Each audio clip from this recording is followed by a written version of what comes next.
And I am pleased to welcome to the 2025 edition of Statehouse Conversations, Republican Representative Joanna King of Middlebury, District 49. And because I'm fascinated by the human beings behind the titles here in the State House, not only are you a representative from District 49, but you, entrepreneur, you are the JoJo behind JoJo's Pretzels. That's and right. And there might be a few Hoosiers who've on occasion opened a package or two and eaten some pretzels. So part of the food caucus here in the General Assembly. And in fact, food is at the heart of one of the bills that you're focused on this session. Talk about that. Yeah, that's right. So You'll get a bill for that commercial later, by the way. So I serve Elkhart County, District 49, and my husband and I, our family, we have a pretzel business, JoJo's Pretzels. But more importantly, I've been hearing from food truck vendors, especially during the pandemic, some of the challenges that they've had in doing their mobile business. So different from a brick and mortar restaurant that stays in one location and the health department comes to them, we now have mobile units, and especially in the last couple of years, that have really become a viable industry here in Indiana, where they're taking their food trucks to where the events are, where people are at. And in doing so, we realized there were some inconsistencies from county to county, and there were some challenges that food truck vendors had. And so I've been working with that industry for about 4 years now. Last year we passed the food truck bill, which really helped make that all the counties are doing the same pricing for inspections and whatnot. My bill this year, I'm very excited about. It's House Bill 1577, and what it does is it makes a statewide mobile license. So think about your driver's license. You don't have to have a different license for every county as you're driving through the state of Indiana. I want to make it a little bit easier for mobile food trucks to be able to set up in counties throughout the state of Indiana and have the Department of Health create a portal to be able to log in, get their registration done that way, let the counties know when they'll be coming so the counties are aware when whatever specific food trucks are coming. It'll just be a much more seamless process. And so we'll see. We've got a lot of support. We've got a lot of food vendors that have been waiting for this legislation. And since it has a fiscal, we had to wait until this year to do it. So very excited. The idea now is if I'm a food truck operator and there's the county line right there in front of us, and I see that festival that's coming up this weekend, I got to jump through hoops now to go and set up shop there. Sure. But if I have a statewide system, well, I go right over. You'll have that portal to be able to do communication so much easier. Instead of having the health department from each county, right, that you're keeping track of who to call, you can log in online and it'll do the communication. You still have to go through the inspection at the county level, but it really is going to streamline the process. And really it's a great economic development piece that I think will help our food truck vendors.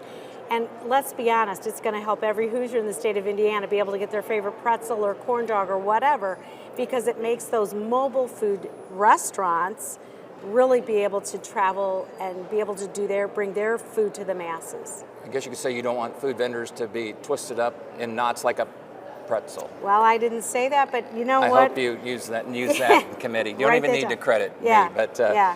So food, and the flip side of food is health. I mean, I look at my midsection, a lot of Hoosiers, we like pretzels and other things we eat, and you're focused though on another part of the equation, which is health. Talk about that. Yeah, so each year each House member has a 10 bill list. That's the maximum number of bills. And this year I just happened to draft 6 of those that are in the healthcare space. And really one of the things that I've been working on the last couple of years is trying to find ways to help ensure that Hoosiers have great access to great health care in the state of Indiana, make sure that it's delivered well, but also make sure that it's affordable. And we're going to have to bring every group to the table to really solve those challenges. Indiana we do well on low taxes and bringing businesses to our state, but we have some challenges when it comes to our healthcare costs. If you're highest in the nation, that's not good. We're not there, but we're 8th highest in the nation, and I think we can do better than that. Is it a matter of sort of, you got to start somewhere to get people healthier and maybe that'll bring down cost eventually, or are there some things that can be done this session that sort of or a bit of a safety valve that on some of that building pressure financially? Well, I think there's a couple ways to approach this. You can focus on treatment. I think a better approach is really focusing on that beginning piece, that education piece, letting people know what the risks are for smoking and the other decisions that we as Hoosiers get to make, but educating them on those things. Sugar is a huge issue in America. Sugar is a huge issue in a lot of the foods we eat. Allowing Hoosiers to still make the decisions that they want, but giving them the tools to understand what high sugar does to your glycemic index.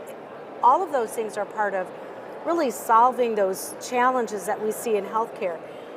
Prevention, I think doing more, one of the bills that just passed out of committee yesterday, House Bill 1299, which is a breast cancer research bill that I authored, doing a little bit more research so that we can help women not have to go to the treatment, very expensive and life-threatening. When they get diagnosis that is stage 4, that's not a good diagnosis. How can we affect change by doing more studies up front to find the answers that we need to solve some of those healthcare challenges? It's going to take both. We have to focus on helping Hoosiers that need the help, but we also need to do a better job at some of the preventative things. And those are the things I'm focusing on this session, along with Chairman Barrett, the rest of the healthcare committee. We're laser focused on making sure that we bring the hospitals and the doctors and the insurance industry, bring them all to the table. They're smart people. They can help us solve this. But this is an issue that will affect every Hoosier, and that's why it's so critical. Well, I think it's safe to say health is front and center for all of us, Absolutely. or should be. Absolutely. And that's why Joanna King, or should I say JoJo? I know that's what your mother called That you, so is. I hope Yep, I'm not that's all right. offending her memory by calling you her name. But of Middlebury, Indiana, District 49, State Rep Republican, thank you for taking time to talk about some of the issues that Sure. are near and dear to you, and I applaud your commitment to the state of Indiana and to public service. Much appreciated. Greatest state to live in. Thank you so much. Thank you. Mm-hmm.